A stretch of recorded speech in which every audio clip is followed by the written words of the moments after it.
for 5 minutes for the purpose of questioning our witnesses. One of my goals is to really make sure we keep out foreign interference in our elections. It's actually why I think American elections should be for American citizens, as was questioned earlier.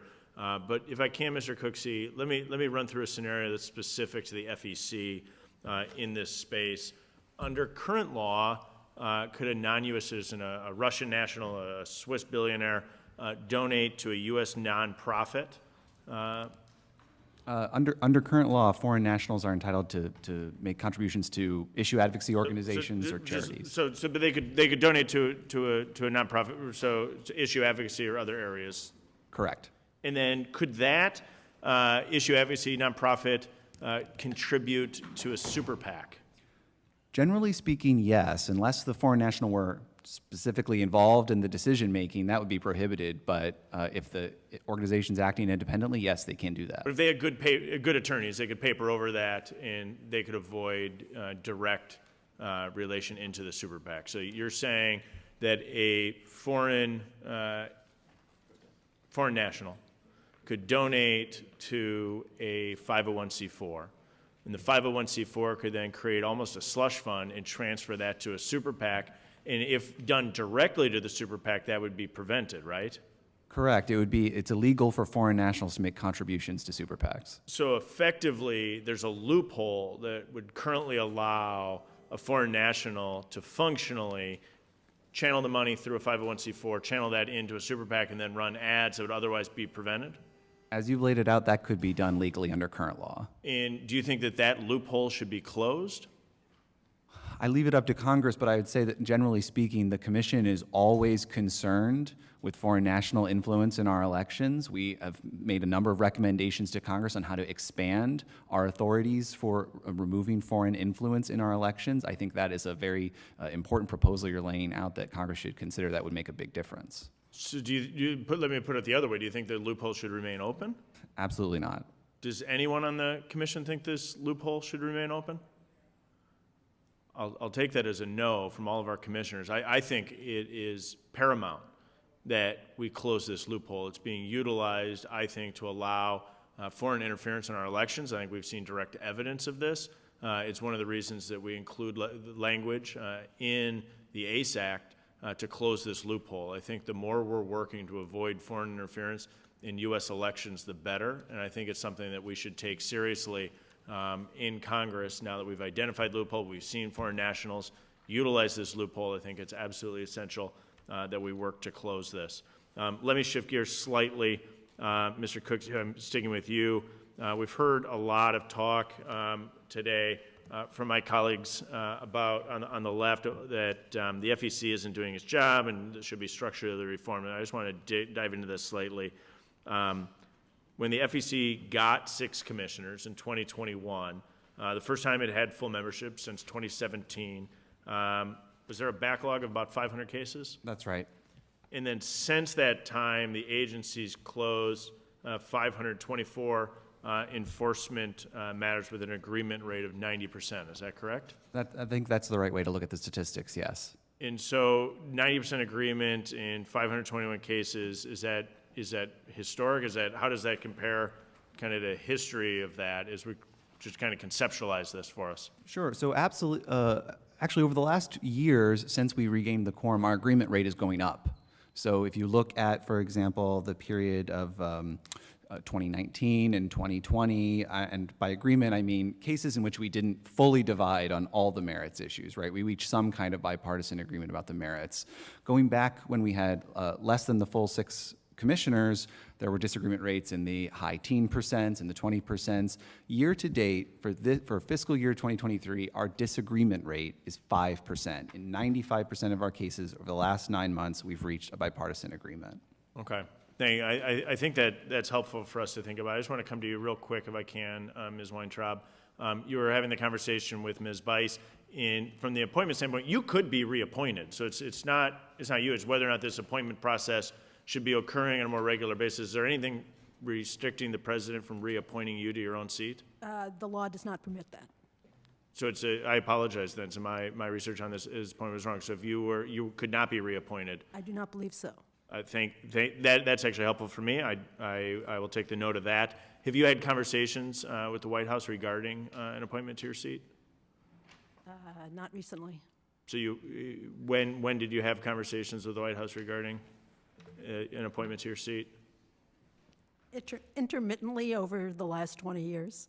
Have you had it, well, maybe we'll go through administrations. Have you had it with any conversations with the Biden administration?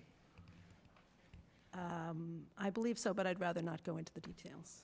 Well, I think it's somewhat relevant. I mean, it's a seat that has a 6-year term that you've remained in for a period of time. You've had intermittent conversations over the course of the last, I would assume, a handful of administrations, but most recently the Biden administration. Biden's currently the president. The Senate's in Democratic hands under Schumer. It's a Democratic seat that you sit in, but you're unwilling to comment on the time or place of any conversations you've had with the administration regarding an appointment to your seat?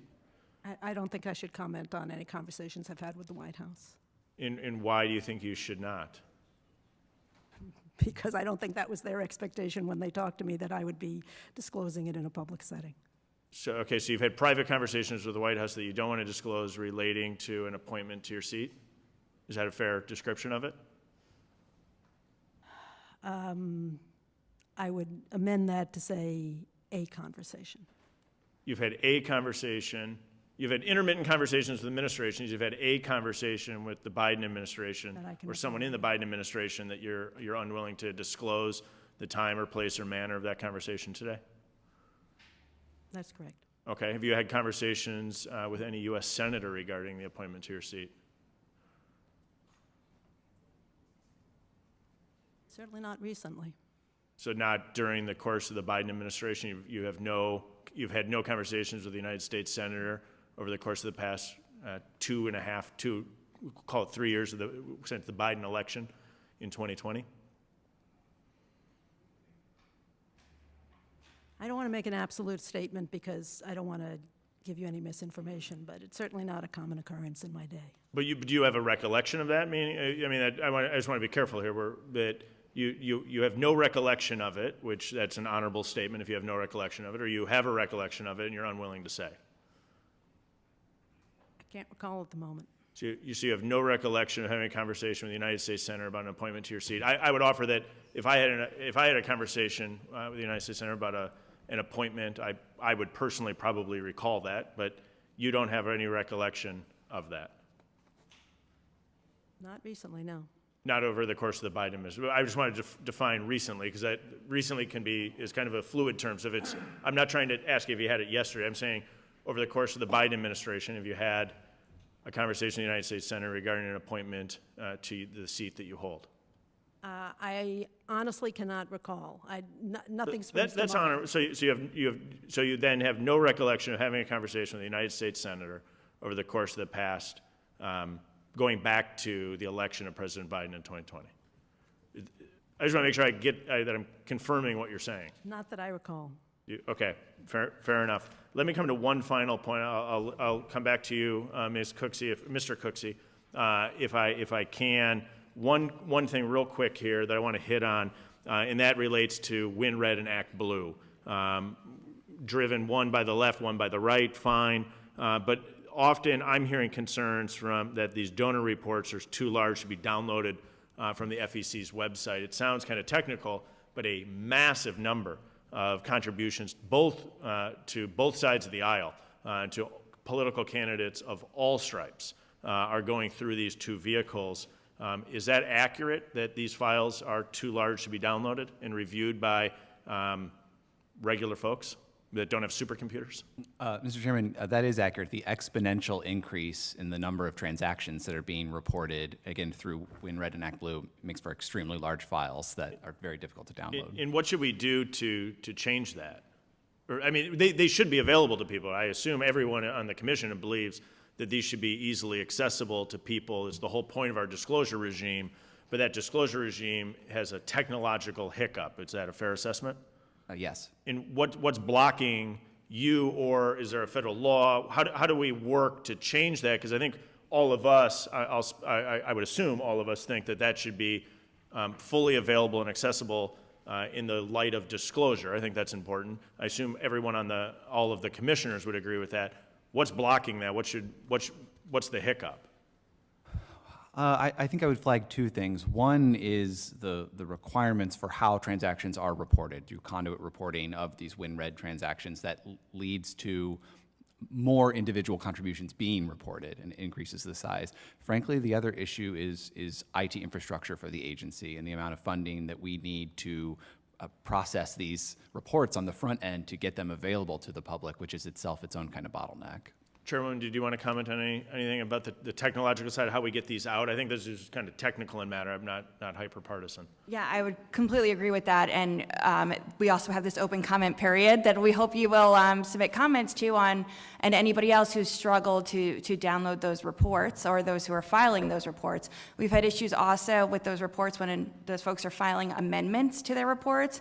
So you can imagine what that has done for our staff and trying to work with it to make sure it doesn't all happen at once. Again, these are things that we can make significantly better with increased funding so that we aren't cobbling together old systems. But again, this comment period that Commissioner Dickerson and I have really launched, we hope will bring more of this to light. Thank you very much. And let us know how we can work with you to assist that. I think it's a really important piece that we work to improve disclosure in this regard. I thank all of our commissioners for your willingness to come, your testimony today. I think it's enlightening. I think it's an opportunity for all of us to continue to work to strengthen our disclosure regime and to continue to work to allow the FEC to deliver on its goals and objectives.